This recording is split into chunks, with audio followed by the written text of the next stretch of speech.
Hello, my name is Pablo Ayala. I am the illustrator, concept artist, and letterer for Bigfoot Issue 1. I'm here to tell you a little bit about myself and my time on the project. So let's begin. I am from Rosario, Argentina. Ever since I was a child, I knew I wanted to do something creative. I was always doing stuff, playing with Play-Doh, doing little sculptures, or writing, mainly drawing. So I always loved comic books. I even remember the first time I bought a comic book on like a street shop, and so I was always in love with the media and just telling stories. Second question, when did you realize you wanted to do this professional? I always liked the idea. I remember being just a child and doing like little drawings and telling my father, hey dad, take me to animation studio. I want to show them my drawings. Like, in a way, I was already working in my portfolio like age 6. I think after high school, I was like more serious, more determined to try to make a living out of it and just figuring out how things work, doing a lot of courses and that time workshops.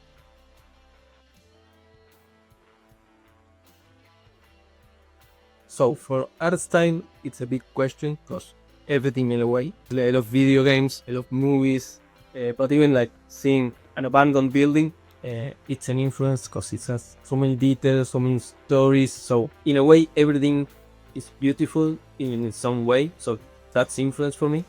But more directly, for art style, I remember when I was 10 years old, I started attending my first workshop, and I remember they used to put like a bunch of magazines and comic books to people to see.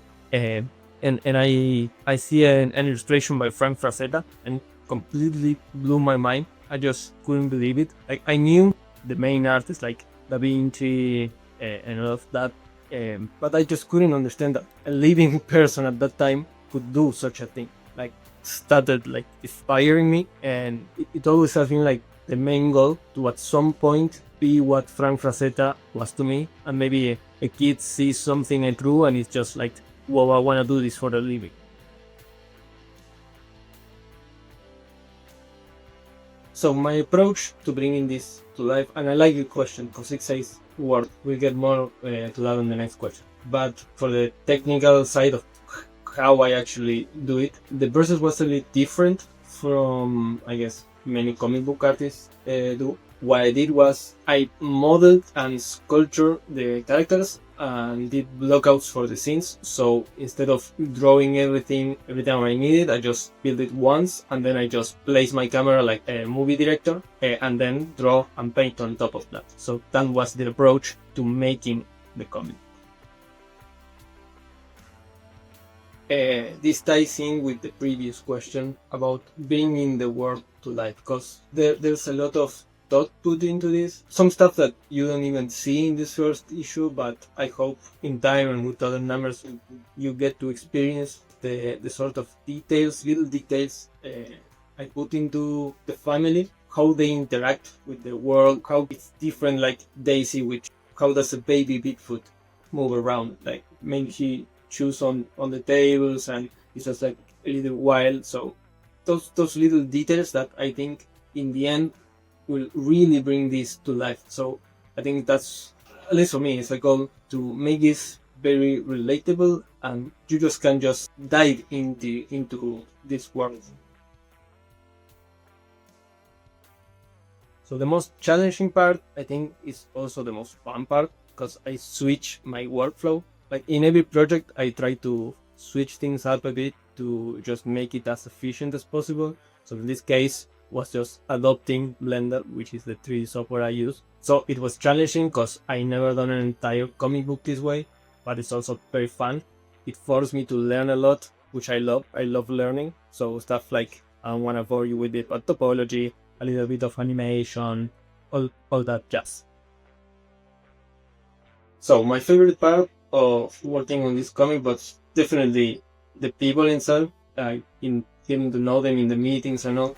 It's just such a great team, very dedicated. So in that dedication, it's like they fill me with this enthusiasm to just give them a great comic book and give you guys, the readers, a great comic book.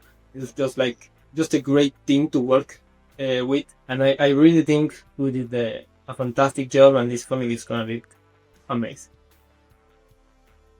I think it's just a fun story, honestly. Benny, the main character, is just this lovable character, and I don't know. I can't help but to connect with my inner child. So I remember another influence, like Monster Inc. I love that movie. I think Sullivan and Benny have like this just big fatherly, lovable figure that you just can't help but to like them. So I think even if you are a child or if you're younger, you can just enjoy it. And if you are a little older, you can connect more to this part of Benny. He's just like trying to provide for for his family and to have a normal life and just be chill. So I think it's a lot of story to everyone to enjoy. So I think what makes a great comic has to be definitely the story, and how people can connect to it. I do my best to make it look pretty and appealing, but the main thing is the story. The art style has to support the story. It goes hand in hand, but the story and how people can relate to and connect to it is what really makes a story great. I could probably do like a whole series of videos about this, but I would say the main thing is be professional.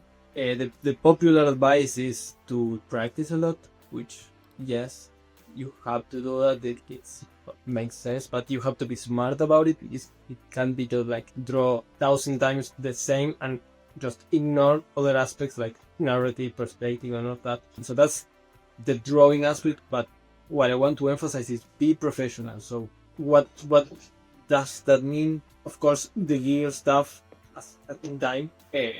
Just communicate well, present yourself well. There's a lot of softer skills that makes the difference, because learning to draw is relatively easy. You could just like the advice, practice a lot and you become good at it. But just having that mindset, that professional attitude, and understanding that you have a role in a pipeline, and you can't just do whatever you want, is what's really important. And especially understanding that you're working with a client or for a company, and said client has needs that need to be solved in a visual way. So that's when you come in.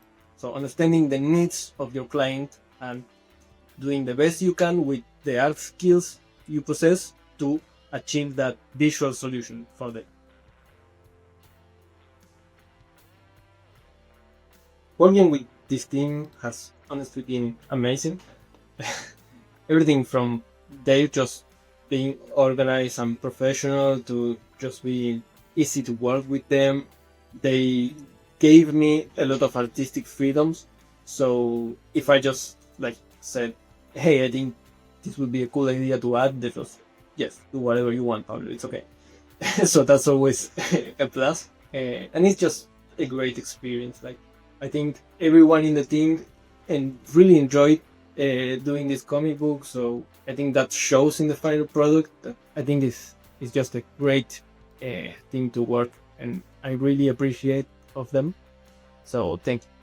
Thank you so much for tuning in to learn more about me.